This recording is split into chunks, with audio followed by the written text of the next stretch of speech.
So far we have started the first server, Big Data Server 1, and then we actually installed prerequisites such as J2 SDK and MariaDB, which is nothing but MySQL flavor. After installing MySQL Server, we have created databases for different purposes, and now using those details, we will be actually setting up Cloudera Manager. But before setting up Cloudera Manager, first we need to install, and for that we need to use yum command. So here I am already connected to this first server. To install Cloudera Manager, you just have to say sudo yum-y install Cloudera Manager server, and it will take care of downloading and installing Cloudera Manager server as well as daemons on this Big Data Server 1. Once Cloudera Manager server and daemons are downloaded and installed, now we have to set up in such a way that it uses a non-default integrated database, which is nothing but external database, which we have set up earlier. So instead of just going ahead and starting Cloudera Manager directly, we will configure with the external database and then we'll start. Okay, so before actually doing it, let us make sure whether Cloudera SCM server is up and running. If it is up and running, we need to stop. So when we actually set up Cloudera Manager server, it will download and set up, and then it will also create a service with this name, Cloudera SCM server. Now the setup is done. First, let us check whether the service is up and running. The service name which will be set up with the steps is nothing but Cloudera SCM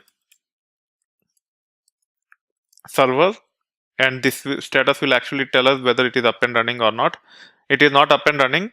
If you directly start, it will try to use existing database. We don't want to use existing database, and hence we want to configure with external database. The way you can set up external database is by using this scm prepare database.sh, which will be set up when we actually install Cloudera Manager server earlier. So let us run this by saying sudo user share cmf, and the location of the script is nothing but schema scm underscore prepare underscore database.sh. Once you provide the script, you have to tell what type of database you are going to use, -h, and the IP address on which the MySQL database is running, the database name, the user using which you want to connect. In this case, we are using root, and then the password for the root account. Okay, so here I have to say MySQL -h localhost, SCM is the database name, root ITversity, and hit enter. Now you see SCM database is configured correctly. If you actually log in by saying MySQL -root -p and then password, you can say use SCM, which is nothing but the database name, and then you can actually say show tables. As of now, tables are not created, but the database is ready. Once we actually start the server, it will create the tables in this database.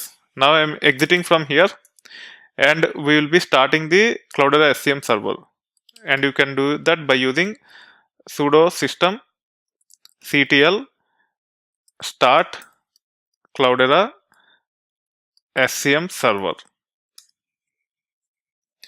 It will take a while to start this server because it has to create the tables in the database and so on and so forth.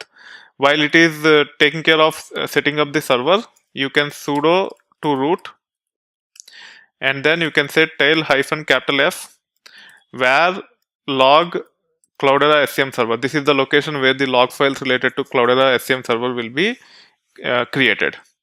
And then we can hit tab and actually look into Cloudera SCM server.log to see what is going on.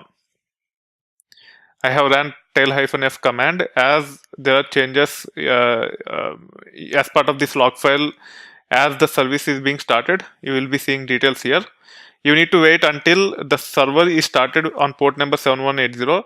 It will take quite a bit of time for the first time because it has to create tables in the database which you have already created, and then it has to start the service.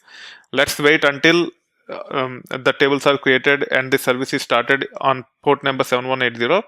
Then we should be able to validate by using the external IP and port number 7180, and then we can take it from there. While this is coming up, let us also go to console of Google Cloud Platform, and then go to more options and click on view network details, and then go to firewall rules. We need to check whether the port number 7180 is already opened or not. You can see it is opened, and we can access it from anywhere, and hence I should be able to use the public IP, which is nothing but external IP for our server, which is provisioned from Google Cloud, and then colon port number 7180. We should be able to access the web application associated with our Cloudera SCM server. Now the service is started. You can see the port number 7180 here. We can go to the browser, use this public external IP colon 7180 to open up the Cloudera Manager web UI or web interface, and then the default usernames are admin and password is admin. You can say remember me, and then click on login, and then you will be able to see the Cloudera Manager web interface details here. Now we have to understand this as we proceed further to set up additional components on this, and we will be seeing those details as we proceed further. So far we have set up Cloudera Manager, and we have understood where the log files are and also how to start the service. Before concluding, we also need to enable this service as part of the startup scripts so that we don't need to come back and start this service whenever the server is rebooted. The way you can actually add it to the startup scripts is by using system ctl and then enable and then Cloudera SCM server and hit enter. Okay, now this is added to the startup scripts, and if we reboot the server, this Cloudera SCM server is also started automatically for you.